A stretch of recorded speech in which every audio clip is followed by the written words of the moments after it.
I'm going to take you from making something with sounds like this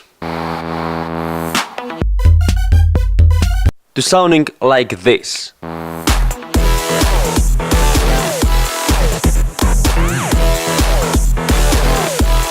What up people, my name is Mapricot and welcome to this video. So you want to make amazing sounding drops. You want to be the next Skrillex. You want to be the next Dead Mouse. You came to the right place. I'm going to be teaching you how to compose a nice sounding drop. I'm going to create a new audio layer. I'm going to begin by finding a good kick sound because the kick is going to be the basis of our drop. It sounds pretty dope. Let's name our layer kick. We are going to need a clap sound because it's not EDM without clap sounds, am I right?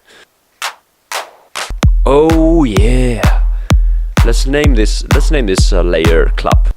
Now for the snare, you don't really need a very hard snare because the kick covers all the bass frequencies, so you can just go with a snare like this one. Let's search for a hi-hat and we're gonna just layer the... Ooh, it's good. You can really play with your beat, but this is a very basic, drop beat. I'm going to very quick go through some basic EQing just to make sure that the kick is not messing up with my other frequencies. The clap is very mid-based, so you just need to keep these frequencies. The hi-hat, and this is more of a, of course, high-based sound, so you just need to do that. And finally, let's go on our snare sound. We don't need the bass frequencies here. Pretty nice. Another thing that I like to do on my mixes is to really widen these claps. In this case, I'm just gonna very quickly go through my plugins and get the dimension expander from X4 Records. You can really hear the difference. I'm gonna go on my snare and I'm gonna place a reverb on it. You wanna make sure that the snare sounds, big. Alright, just for the sake of convenience, I'm just gonna get all the layers, all the drum layers, and I'm gonna group them together by pressing Command and G. I'm gonna name the group drums. That is going to allow me to put effects on this bass track and be able to control the whole velocity and everything. I really think that the kick should be more punchy. So very quickly again, I'm just gonna go on my audio effects and grab a compressor, and I'm gonna just turn the volume up just a tiny bit. Let's make it minus 3.5. I'm gonna turn the volume of the clap down, and I'm gonna take the sound of the hi-hat, turn it down a little bit. I'm gonna go and grab a glue compressor pretty quick. Forget it. Okay, my bit sounds pretty much right. Oh, super important. This is a tip that I cover in my video about how to make kicks sound very tight, which you can see over here. But a very important part in the process of making the beat sounding more, amazing is to sidechain. If you want to know how sidechaining works and where to use it, leave it in the comments below. I would like to know what you want to see, but we're just gonna go and just go on my audio effects and type sidechain. I'm just gonna copy this one and I'm gonna place it on my claps as well.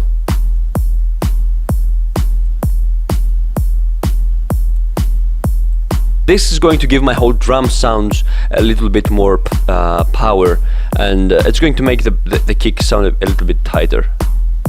You're going to have more room in the mix, for important stuff. Let's move on to something, more leady. We're going to go on the leads. I've made another video. It says the basic things that you need to know before layering synths, which you can check out over here. I will pretend that you already watched this video and you already watched the video on how to create full bass sounds. And I'm going to focus mainly on how you can control the elements of the drop. One of the things that I enjoy doing when I'm writing drops is to make the lead and the bass sort of react to each other. It's like they're having a conversation, you know, the lead says something and then the bass.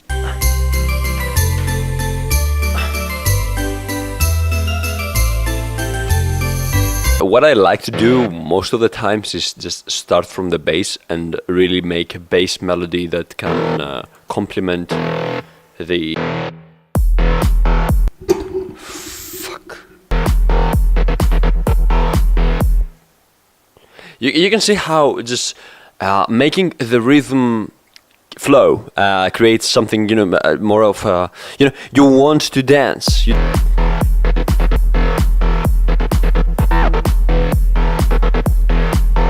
Another trick that I like to use most of the times is to make some polyrhythmic compositions, and by polyrhythmic I mean something like this. No, it's like how you can put 4 notes into 3. I don't know how to explain it, but basically it's something like this. Check this out. Let's create a new MIDI region over here.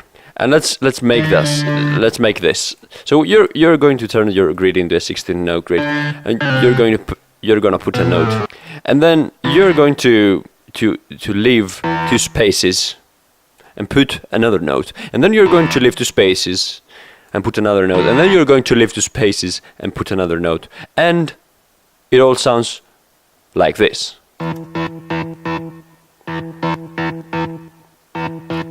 See, it kind of flows, if you know what I mean. Let's play it with a bit. Many tracks do it, and we're gonna do it in this tutorial.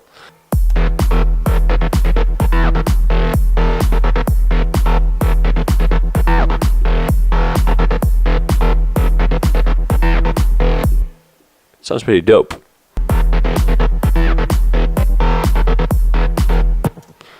So yeah, we have a pretty nice bass line, I think. Like I said before, you want to make the lead sort of react to the bass. We started making a bass-oriented drop over here, so you want people going like this, you know what I mean? You want them to be... don't have any battery left. Fuck! So you need to do something with the leads, and let's start by creating something. Let's make the opposite to the bass.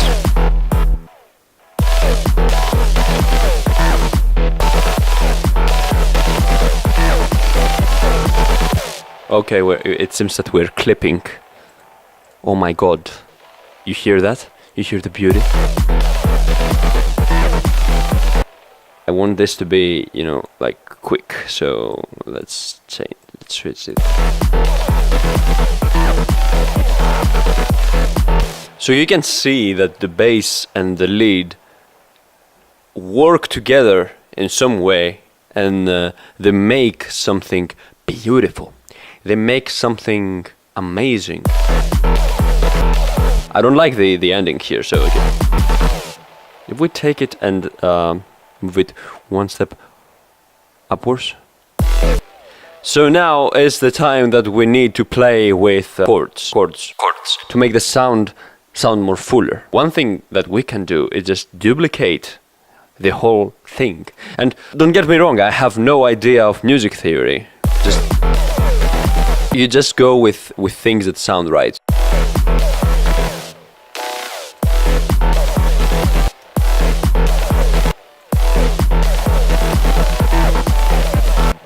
Okay, so I think the bass is overpowering this whole thing.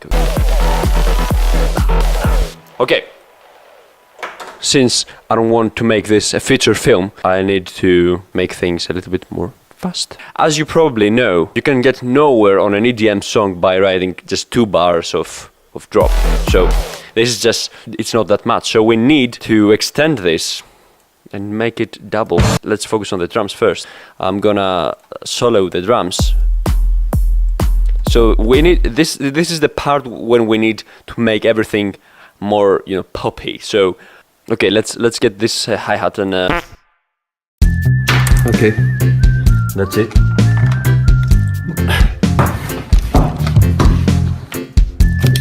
Stupid fucking cunt. Okay guys, don't worry, Mapricot is back now recording with his iPad because it's fucking 10 times better than the camera. Yeah, I'm just gonna layer these hi-hats on the downbeat. Yeah, It's more of a traditional housey pattern, but don't worry because this is all, it's all purposely made to be more exciting than before. And if you want to make extra exciting stuff, just duplicate the layer. And you're going to say, why did you do this? So I can pan these all the way to -35 and to 35. So now you're going to hear something like this. Oh my god. See this hi-hat, which is a little bit more, you know, let's make an audio track for this guy. Very important, just be sure to grab the sidechain you put on any other track. It's pretty cool. Just grab the EQ you used before and, you know, make some little adjustments to your hi-hats. It sounds amazing. Let's hear it from the beginning. This is the first part, and then let's hear the whole thing with the bass and the leads.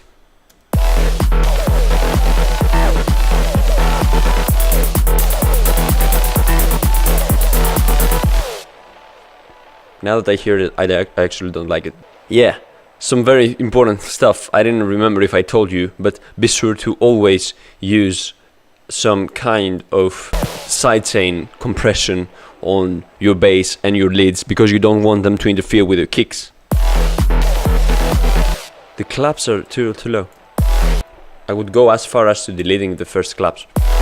And these are too high, so let's -6 everything.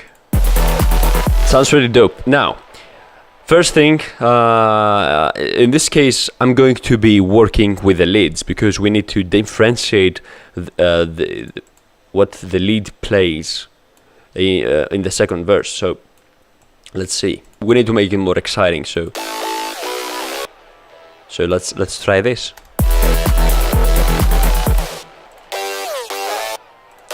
Let's use the same technique as before and just let's hear it.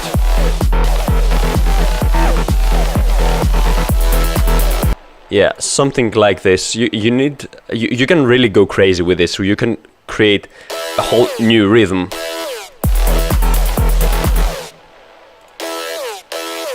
But I'm just gonna mimic the bass at this point, sort of.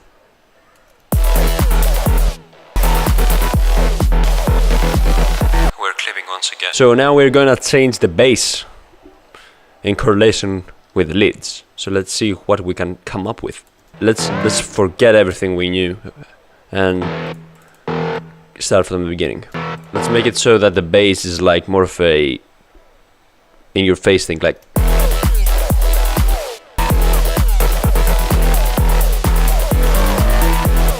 I like it. It needs a little bit more, you know, it needs to pop. Yeah. Yeah, you know, people like these kind of things, so you need to provide them. You need to give them the music they want to hear. You need to make music that the babes wanna.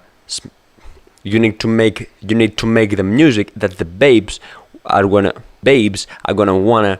That the babes are gonna. You need to make music so the babes want to shake their asses on. What the fuck? Why was that so? Back to the video. Okay, we are going to talk about a very important thing, and this is think minimalistic. Listen to the first bass line and realize, Mapricot, you made something that sucks. Let's hear it. It's too crowded. We're gonna go to our master track, and don't worry about this. It's just a mono switch which I made in order to test if things are gonna sound good enough in mono, and I know that they don't. Grab some white noise. You can make white noise. You can use a generator to produce some white noise. It sounds really terrible. I'm gonna rename it.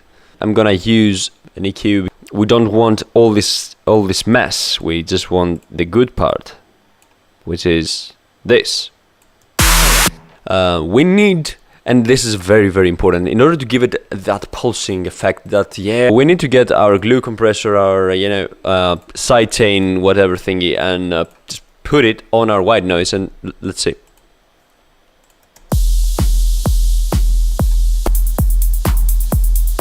Without. With. Now that we got our noise, let's go into arranging mode and finally end this feature film that wants to be called a tutorial. Loop the second part and loop the second part of the bass and expand your shit, so it's gonna sound like this.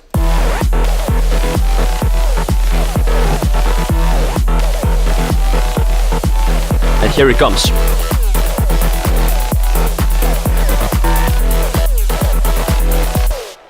What the fuck? I fixed it. Sounds pretty dope. One of the ways that you can make your drop more exciting is the transitions, how you progress through this part to this part. This was boring, so if we just remove the kicks,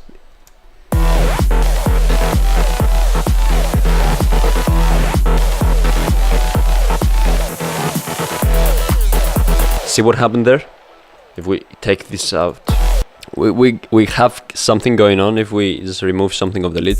Now, remember what I told you about white noise before. It's super fucking important. Grab the frequency thingy and create some automation, so when this part comes in, this is going to happen.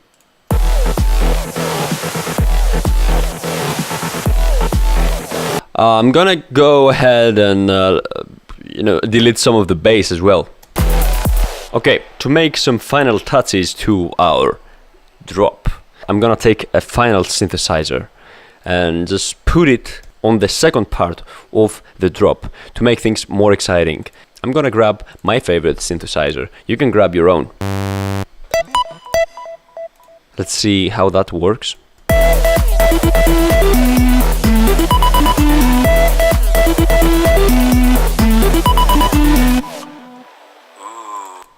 I'm gonna take the bass frequencies out.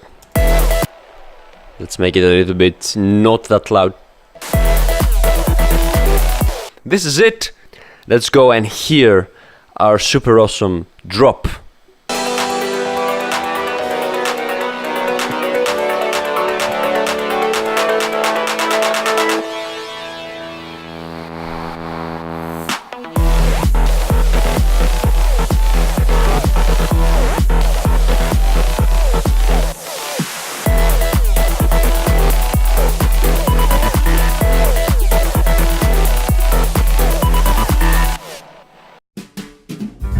So yeah, everybody, this is it. Thank you so much for watching. I hope you actually learned something from this video. I hope you now know how to create a drop that doesn't completely suck, to get these babes and to get your beats played in the club. If you want to see how this piece is going to be mixed properly, just hit me in the comments below, say your suggestions, and remember, apricots are great, mapricots are better. Bisous!